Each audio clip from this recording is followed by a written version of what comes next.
जब उन्होंने स्वधर्म कहा, स्व का मतलब है हम, खुद, धर्म का मतलब है नियम, तो आत्म के नियम, वो आत्म के नियमों की बात कर रहे हैं। आत्म का स्वभाव क्या है, ये कैसे काम करता है, आपको इसके साथ क्या करना चाहिए।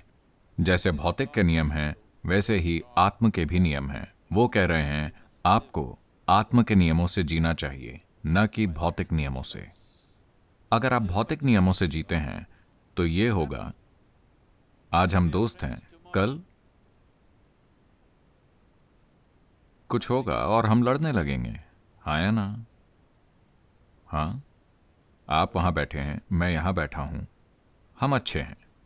अगर आप यहां बैठने की कोशिश करते हैं तो लड़ाई होगी। हाँ या ना? क्या ऐसा दुनिया के सबसे करीबी रिश्तों में भी नहीं हो रहा है? न केवल दो राष्ट्रों के बीच, समुदायों के बीच, समाजों के बीच, क्या ये पति पत्नी, पिता और बेटे, माँ और बच्चे के बीच नहीं हो रहा है? क्या ऐसा नहीं हो रहा है? हाँ या ना? क्योंकि ये भौतिक के नियम हैं कि आप वहां बैठेंगे, मैं यहां बैठूंगा, कभी कभार मैं वहां आऊंगा, हम ये करेंगे, अगर हम चाहें तो हम गले लगेंगे। लेकिन अगर मैं आपके सिर पर बैठूं या आप मेरे सिर पर बैठें तो ये काम नहीं करेगा। हाँ या ना? अब बार बार एक मक्खी यहां आकर बैठती है। शुरू में वो सिर्फ यहां बैठी, कुछ समय बाद वो काटने लगी, फिर चुक। हाँ या ना? शायद आप उसे पकड़ ना पाए, लेकिन आप उसे पकड़ना चाहते हैं, है ना? तो भौतिक की यही प्रकृति है। तो कृष्ण कह रहे हैं कि अगर आप भौतिक के नियमों से चलते हैं, अर्जुन शोक प्रकट कर रहे हैं, मैं अपने भाई को कैसे मार सकता हूं, मैं अपने दादा को कैसे मार सकता हूं, अपने गुरु को कैसे मार सकता हूं, क्योंकि इस युद्ध में वो दूसरी तरफ हैं। तो कृष्ण कह रहे हैं, देखिए, अगर आप भौतिक के नियमों से चलते हैं तो आपको मारना होगा। वो दूर रहे, आप दूर रहे, कोई समस्या नहीं। अब हमारे रास्ते टकरा गए हैं, अब इससे बचा नहीं जा सकता। आज नहीं तो कल आपको मारना ही होगा। तो मारने का पल आ गया है, आप इसे रोक नहीं सकते। यह आपकी पसंद या उनकी पसंद नहीं है। यही भौतिकता का तरीका है। भौतिकता में सीमाएं होती हैं। अगर सीमाएं पार हो जाती हैं तो, आया ना? हर किसी के लिए, इस दुनिया में हर किसी के लिए आपकी एक सीमा है। हाँ, आपका दुश्मन यानी सीमा वहां है, अगर वो उसे पार करता है तो परेशानी होगी। आपका पड़ोसी यानी सीमा वहां है, अगर वो उसे पार करता है तो परेशानी होगी। आपका दोस्त यानी सीमा यहां है, अगर वो उसे पार करता है तो परेशानी होगी। आपके पति या पत्नी यानी सीमा यहां है, लेकिन अगर वो उसे पार करते हैं तो परेशानी होगी। आपका बच्चा यानी सीमा यहां है, लेकिन अगर वो उसे पार करता है तो परेशानी होगी। हाँ या ना?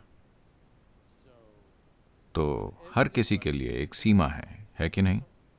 चाहे वो आपको जितने भी प्रिय हों, क्या एक सीमा नहीं है? एक सीमा है या नहीं?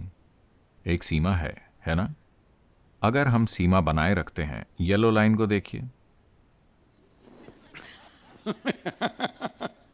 अगर आप सीमा को बनाए रखते हैं तो भौतिक दुनिया में चीजें काम करती हैं।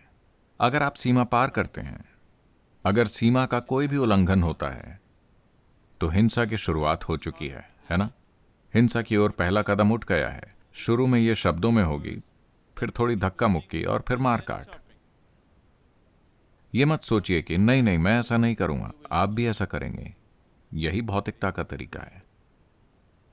तो कृष्ण कह रहे हैं कि अगर आप ये नहीं चाहते, अगर आप इस मारकाट के साथ संघर्ष कर रहे हैं, तो आप अपने स्वधर्म का पालन कीजिए, आत्म का मार्ग, जहां कोई सीमा नहीं होती।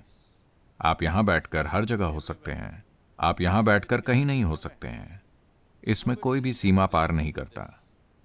जब आप यहां बैठते हैं और आप किसी की सीमा पार नहीं कर सकते, कोई आपकी सीमा पार नहीं कर सकता, अगर आप इसका अनुभव करते हैं तो मुझे आपको लड़ने के लिए कहने की जरूरत नहीं है। लेकिन आप भौतिकता के नियमों से जीते हैं और आप लड़ाई से बचने की कोशिश करते हैं तो कोई फायदा नहीं है। वैसे भी आपको लड़ना ही होगा। तो इसका पालन कैसे करें? आपको अंदर की ओर मुड़ना होगा। अगर आप भौतिकता के तरीके से जीते हैं तो टकराव बस एक कदम दूर है कि नहीं? हाँ या ना? किसी के साथ टकराना सिर्फ एक कदम दूर है, हमेशा।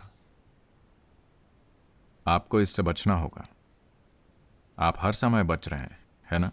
अगर आप नहीं बचते तो आप किसी न किसी के साथ यूं टकरा ही जाएंगे। तो यही स्वधर्म है।